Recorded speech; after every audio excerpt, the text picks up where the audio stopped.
संपूर्ण महाराष्ट्राचं आज दिल्लीकडे लक्ष लागलंय। दिल्लीमध्ये महाराष्ट्राच्या राजकीय भवितव्याचा फैसला होण्याची शक्यता आहे। दिल्ली सुप्रीम कोर्ट आणि निवडणूक आयोगामध्ये दोन महत्त्वाच्या सुनावण्या होणार आहेत। दिल्लीत शिवसेना आणि राष्ट्रवादीच्या आमदार अपात्रतेची सुनावणी होणार आहे, तर आज विधानसभा अध्यक्ष सुनावणीचं वेळापत्रक सादर करण्याची शक्यता आहे।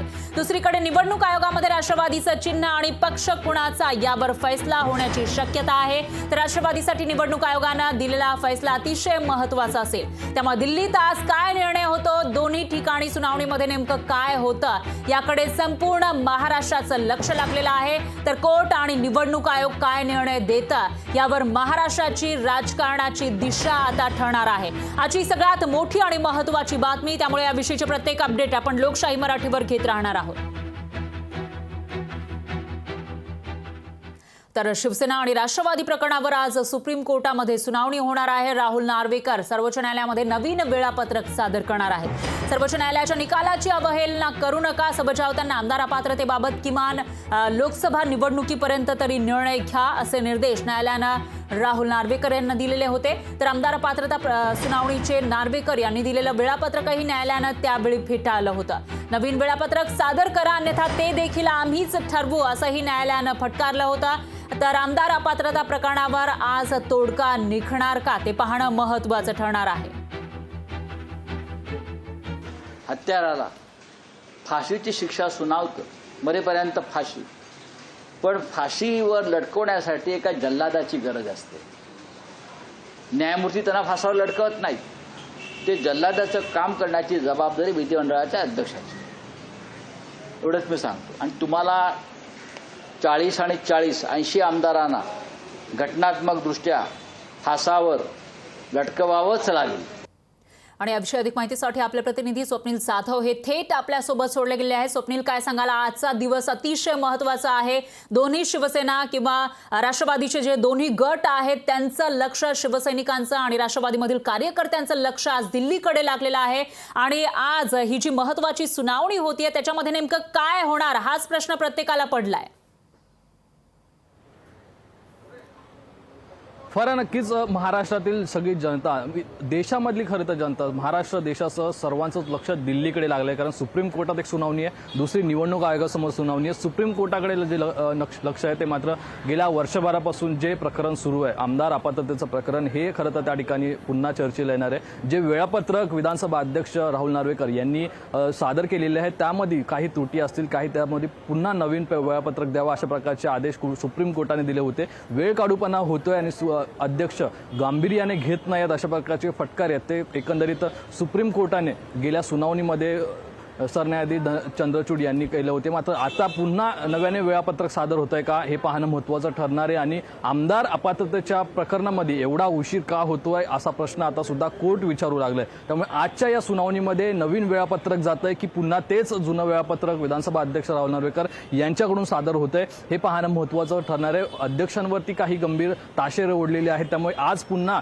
या सुनावणीमध्ये अध्यक्षांकडून कोणती बाजू मांडण्यात येते, कशा प्रकारे त्यांचे वकील या अध्यक्षांना डिफेंड करतात, हे पाहणं महत्त्वाचं ठरणार आहे। तसेच या आमदारांच्या अपात्रतेच्या सुनावणीमध्ये आमदार अपात्रतेच्या प्रकरणामध्ये किती पर्यंत ही प्रोसिजर आहे, जी प्रक्रिया आहे ती पूर्ण झालेली, आणि हा निकाल आहे तो किती महिन्यामध्ये किंवा किती दिवसांमध्ये येईल याचं ठोस उत्तर आहे ते आता विधानसभा अध्यक्ष राहुल नार्वेकर यांना द्यावं लागणार आहे। मात्र एकीकडे जर पाहिलं तर स्वायत्त संस्था असल्याचं राहुल नार्वेकर म्हणतात, त्यामुळे मी कोणत्याही प्रकारची घाई करणार नाही असं ते म्हणतात। यामुळे नक्की कोर्टामध्ये त्यांचं आज उत्तर काय जात आहे हे पाहणं महत्त्वाचं ठरणार। दुसरीकडे जर पाहिलं तर निवडणूक आयोगासमोर सुद्धा महत्त्वाची सुनावणी होते। राष्ट्रवादी काँग्रेसचा त्या ठिकाणी पक्ष कुणाचा, चिन्ह कुणाचं यावरती सुनावणी होणार आहे। ज्याप्रमाणे शिवसेनेचं आपण पाहिलं तेच आता राष्ट्रवादीमध्ये होतंय। नक्की राष्ट्रवादीकडे, अजितदादा गटाकडे हे सर्व नाव आणि पक्ष जात आहे का, हे पाहणं महत्त्वाचं ठरणार। परंतु ज्याप्रमाणे शरद पवार यांच्यावरती हुकुमशाह असल्याचा तर उल्लेख केला, युक्तिवादामध्ये अनेक उल्लेख हे शरद पवार यांच्या संबंधित केलेले आहेत। त्यामुळे नक्की यावरती सुद्धा शरद पवार यांचे वकील सुद्धा अभ्यासपूर्वक बाजू मांडतील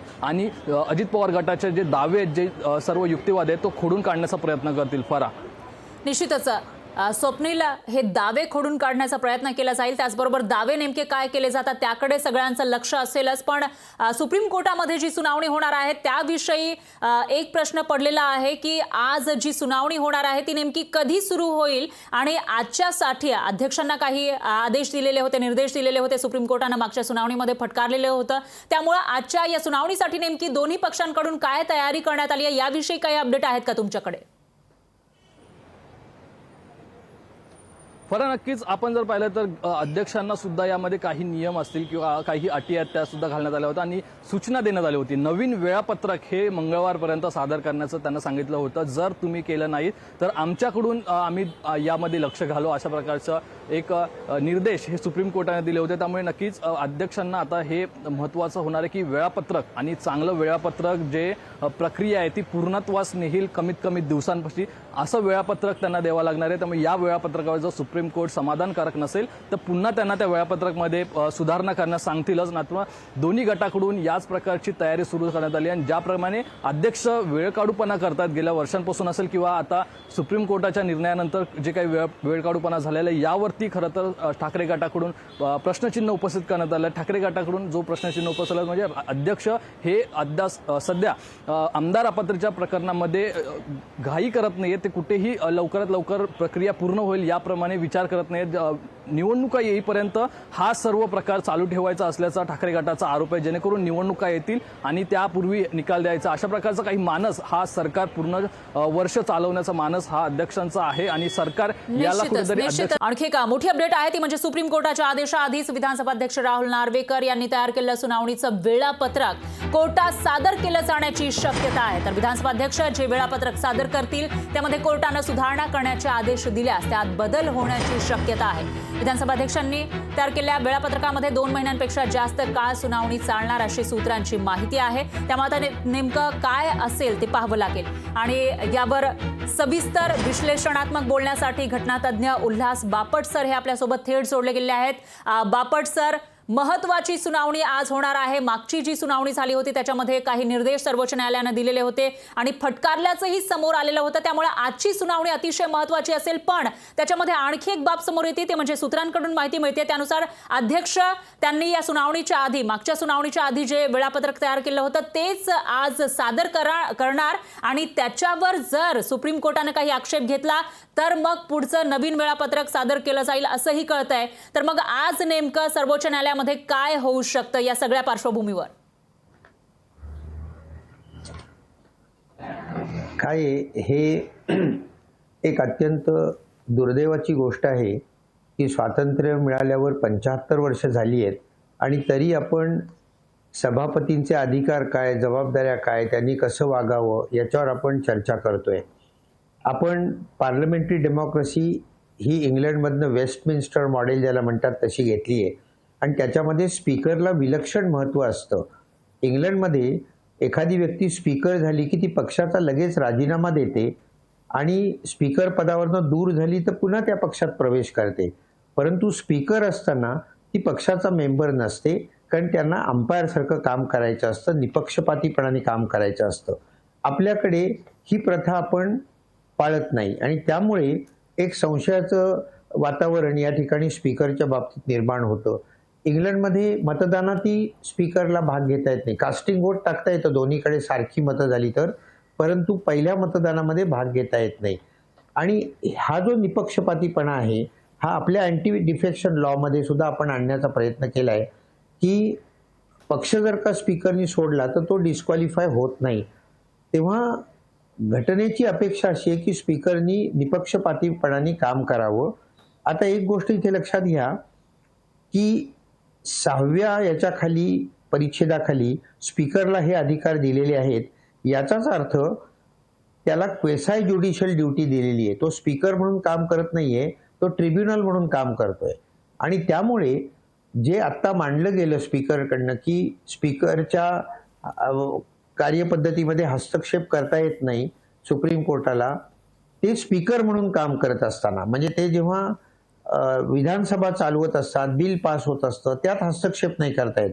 परंतु ते क्वेसाय ज्युडिशियलमध्ये आले म्हणजेच ट्रिब्युनलचं काम ते करत असतील तर ते सुप्रीम कोर्टाच्या मार्गदर्शनाखालीच करावं लागतं. तेव्हा हे बेसिक अज्ञान आहे माझ्या मते स्पीकरचं. परंतु त्यावर मी आत्ता फार बोलत नाही. माझं फक्त एवढंच मत आहे की 11 मेला निर्णय दिला सुप्रीम कोर्टाने, म्हणजे जून, जुलै, ऑगस्ट, सप्टेंबर, ऑक्टोबर 5 महिने तर ऑलरेडी होऊन गेलेत. अजून 3 महिन्याची मुदत मागवली तर इथे कुठेतरी justice delayed is justice denied लागू होतं असं मला वाटतं. आणि याच्यामध्ये जसं स्पीकरचा दोष आहे तसा सुप्रीम कोर्टाचाही काही बाबतीमध्ये दोष धरता येईल की सुप्रीम कोर्टाने निर्णय देताना गव्हर्नर चुकले, स्पीकर चुकलं हे सांगितलं, परंतु स्पीकरनी किती काळात निर्णय द्यायचा हे त्यांनी स्पष्ट केलं नाही. रिझनेबल टाइम म्हटलं. आता रिझनेबल टाइम या वर्डिंगचा दुरुपयोग केला जातो. ते किती ते कोण ठरवणार? दुसरी गोष्ट, एकाच वेळी 2/3 लोक बाहेर जायला पाहिजेत हे जे घटनेत स्वच्छ शब्दात दिलंय ते सुप्रीम कोर्टाने मान्य करायला पाहिजे होतं किंवा स्पष्ट करायला पाहिजे होतं. आज 2 गेले, उद्या 2 गेले, परवा 2 गेले असं नाही चालणार. एकाच वेळी 2/3 जायला पाहिजेत असं अँटी डिफेक्शन लॉ मध्ये म्हटलंय. आणि त्यामुळे जे पहिला 16 लोक बाहेर गेले किंवा आता एनसीपीचे जे पहिले 9 बाहेर गेले ते डिस्क्वालिफाय व्हायला पाहिजेत. तेव्हा या सगळ्यामध्ये वकील आणि न्यायाधीश यांनाही आपल्याला थोडंफार अंशी जबाबदार धरता येईल. आणि शेवटची एक गोष्ट लक्षात घ्या की आपल्याकडे स्पीकर्सना त्यांच्या अधिकाराची किंवा त्यांच्या जबाबदारीची जाणीव नीट नसते. स्पीकर ज्यावेळी इंग्लंडमध्ये क्वेसाय ज्युडिशियल म्हणजे ट्रिब्युनल म्हणून काम करतात त्यावेळी ते माध्यमांशी बोलत नाहीत. गेले 8 दिवस मी बघतोय की आपले स्पीकर सर्रास माध्यमांशी बोलतायत की मी कायद्याप्रमाणे निर्णय देईन, मी उशीर लावणार नाही, मी लवकर देईन. आता हे आम्ही गृहीत धरलंय की तुम्ही जज आहात म्हटल्यावर तुम्ही कायद्याप्रमाणेच निर्णय देणार, तुम्ही लवकरच निर्णय देणार, हे सांगायची गरज नाही. तेव्हा काही बेसिक अज्ञान आहे असं मला या ठिकाणी वाटतं. एक साधारण 25 वर्षापूर्वी ILS लॉ कॉलेजमध्ये ज्यावेळी मी कॉन्स्टिट्यूशनल लॉचा प्रमुख म्हणून काम करत होतो त्यावेळी आम्ही एक पार्लमेंटरी डेमोक्रेसीवर कोर्सच केला होता. आणि सुभाष कश्यप जे लोकसभेचे सेक्रेटरी जनरल होते त्यांनी मला फार मदत केली होती. त्यांनी मला त्यावेळी असं सांगितलं की पार्लमेंटमध्ये ब्युरो ऑफ पार्लमेंटरी डेमोक्रेसी नावाची एक बॉडी आहे जिथे यांना ट्रेनिंग दिलं जातं. पण दुर्दैवाने 100 लोकांना बोलवलं तर 20 लोक सुद्धा येत नाहीत. म्हणजे आज आपल्या विधानसभा सदस्य, विधान परिषद सदस्य, गव्हर्नर काय किंवा स्पीकर काय यांना ट्रेनिंगची जबरदस्त गरज आहे. आणि ती दिली तरच आपली लोकशाही ही निकोप आणि सुदृढ होईल असं मला वाटतं. आता सुप्रीम कोर्ट यांना आदेश देऊ शकतं स्पष्ट शब्दात, पण सुप्रीम कोर्ट अत्यंत मॅच्युरिटीला धरून आधी काही फक्त सूचना देत आहेत की बुवा या सूचनांनी जर का स्पीकर नीट वागले तर त्याचा चांगला परिणाम होईल आणि आपली लोकशाही नीट मार्गावर राहील. निश्चितच बापट सर, आणखी एक प्रश्न या ठिकाणी उपस्थित होतोय. मागच्या वेळेला जी सुनावणी झाली होती त्याच्यामध्ये कडक शब्दामध्ये सुप्रीम कोर्टानं ताशेरे ओढलेले होते. पोरखेळ बंद करा, तमाशा होऊ देऊ नका असं म्हटलेलं होतं. आणि त्याच्यानंतर आता ज्या प्रतिक्रिया अध्यक्षांकडून येत आहेत त्याच्यावर विरोधी पक्षांकडून असा आरोप केला जातोय की हा सुप्रीम कोर्टाचा अपमान आहे. तर याविषयी कायदा नेमका काय सांगतो? नाही, कसं आहे, मी राजकारणावर जनरली बोलणं टाळतो. फक्त कायदा आणि राज्यघटना काय सांगते याच्यावरच बोलतो. परंतु जर का सुप्रीम कोर्टाने ताशेरे ओढले तर त्याचा राजकीय फायदा ऑपोजिशन पार्टीज घेणार हे अगदीच उघड आहे.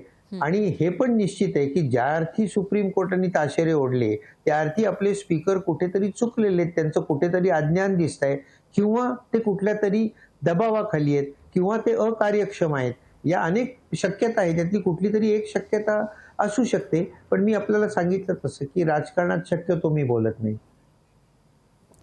निश्चितच बापट सर, खूप खूप धन्यवाद. तुम्ही खूप विश्लेषणात्मक अशी माहिती आपल्या प्रेक्षकांना दिलेली आहे.